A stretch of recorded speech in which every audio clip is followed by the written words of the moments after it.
नमस्कार, विंध्या टाइम्स में आपका स्वागत है। मध्य प्रदेश में कोरोना की पहली, दूसरी और संभावित तीसरी लहर से बचने के लिए लगातार मुख्यमंत्री शिवराज सिंह चौहान द्वारा बैठकें की गई, समीक्षाएं की गई। अब जब दूसरी लहर का प्रभाव धीरे धीरे कम हो रहा है, अब भी शिवराज सिंह चौहान आगे व्यवस्थाओं को दुरुस्त करने के लिए बैठक कर रहे हैं। कोरोना वायरस की दूसरी लहर में हुए लॉकडाउन के बाद आज शिवराज कैबिनेट की बैठक सीहोर के एक निजी रिजॉर्ट में हुई। इस बैठक में स्कूल कॉलेज बंद होने के कारण बच्चों की पढ़ाई के अन्य तरीकों पर विचार किया जा रहा है। इस दौरान अर्थव्यवस्था को पटरी पर लाने के लिए मंथन भी किया जाएगा।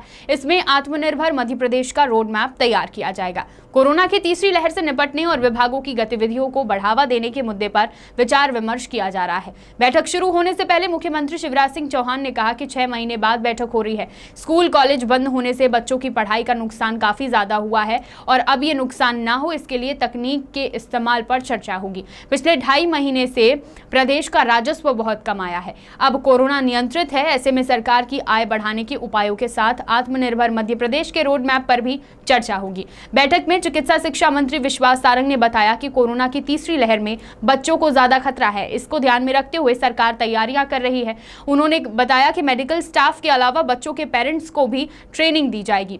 वहीं मंत्री पीडब्ल्यूडी मंत्री गोपाल भार्गव का कहना है कि डॉक्टर्स को ट्रेनिंग देना चाहिए, ग्रामीण क्षेत्रों में प्रमुख दवाइयों और अन्य प्राथमिक आवश्यकताओं के लिए जागरूक करना चाहिए। बैठक में वित्त मंत्री जगदीश देवड़ा ने कहा कि गांव के लोगों के मन में वैक्सीन का डर है, जिसे हटाना जरूरी है। इसके लिए प्रदेशव्यापी अभियान चलाने की जरूरत है। मंत्री तुलसी सिलावट ने बैठक में कहा कि ऑक्सीजन प्लांट, बेड, मेडिसिन और डॉक्टर्स की संख्या को बढ़ाया जाना चाहिए। इसके साथ ही बैठक में शामिल सभी मंत्रियों ने सुझाव दिए। जानकारी के मुताबिक सीएम शिवराज सिंह चौहान कुछ मंत्रियों से 1-to-1 मिल सकते हैं। इसके पहले 5 जनवरी 2021 को कोलार विश्राम गृह क्षेत्र में इसी तरह सुबह से शाम तक बैठक हुई थी।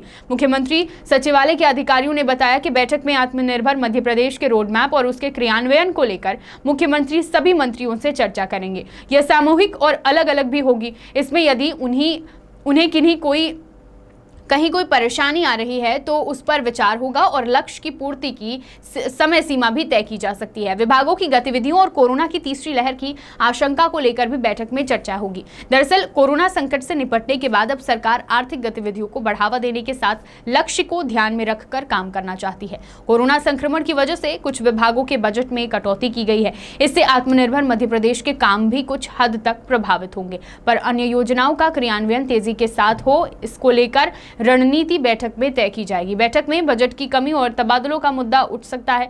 दरअसल कोरोना संक्रमण से निपटने के लिए सरकार ने स्वास्थ्य, चिकित्सा, शिक्षा, नगरीय विकास एवं आवास विभागों को अतिरिक्त बजट आवंटित किया है। उधर कोरोना कर्फ्यू की वजह से आर्थिक गतिविधियां थमने से राजस्व संग्रहण प्रभावित होने से विभागों को बजट राशि फिलहाल कम कर दी गई है। इससे काम भी प्रभावित हुए हैं। वहीं स्कूल शिक्षा सहित अन्य विभागों में तबादले भी होने हैं। मंत्री इसके लिए तबादलों पर से प्रतिबंध हटाने की मांग भी कर सकते हैं। तो इस बैठक में क्या क्या चीजों पर मुहर लग सकती है और क्या क्या चीजों पर चर्चा हो सकती है, ये आपको बताया। बैठक में आगे क्या निर्णय लिया जाता है, किस रणनीति के तहत आगे काम किया जाएगा, आप तक पहुंचाते रहेंगे। बहुत बहुत धन्यवाद।